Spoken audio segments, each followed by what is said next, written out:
Né de la volonté politique et de l'engagement des plus hautes autorités du pays de faciliter l'accès aux soins de qualité aux populations togolaises, le régime obligatoire d'assurance maladie des agents publics et assimilés est institué par la loi numéro 2011-003 du 18 février 2011. La gestion de ce régime est confiée à l'Institut national d'assurance maladie INAM avec pour mission d'assurer la couverture des risques liés à la maladie, aux accidents et maladies non professionnelles et à la maternité des agents publics et de leurs ayants droit. Pour traduire dans les faits la mission qui lui a été confiée, l'INAM, après quelques mois de mise en place, a lancé le 1er mars 2012 la prise en charge des bénéficiaires sur toute l'étendue du territoire national. Il s'est inscrit depuis lors dans l'amélioration continue de ces exercices pour satisfaire ses bénéficiaires. 10 ans plus tard, les résultats sont effectifs. Grâce à l'INAM, j'ai pu avoir mes lunettes à un prix abordable.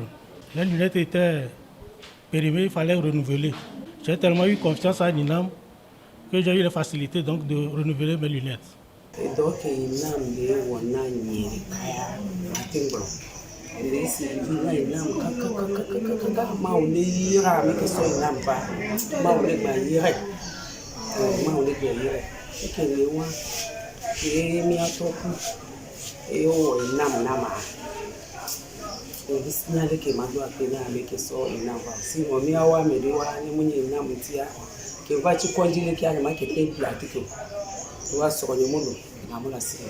Préoccupé par la satisfaction réelle de ses assurés, l'Institut national d'assurance maladie a déroulé une politique de gestion axée sur la qualité et la proximité de ses services. Ainsi, 6 délégations régionales ont été ouvertes dans les chefs-lieux des régions économiques du pays et 16 bureaux de liaison ont été implantés dans les hôpitaux à forte fréquentation. Aussi, l'INAM a signé des conventions avec les centres de soins publics et privés. Depuis 10 ans, nous sommes en partenariat avec l'INAM et au niveau du CHU Campus, nous recevons les assurés INAM. C'est une très bonne collaboration entre l'INAM et notre institution. Et pour le prouver, l'INAM très tôt, 1 an après le début des prestations, l'INAM a mis en place un bureau de liaison au niveau du CHU Campus pour faciliter les formalités aux assurés.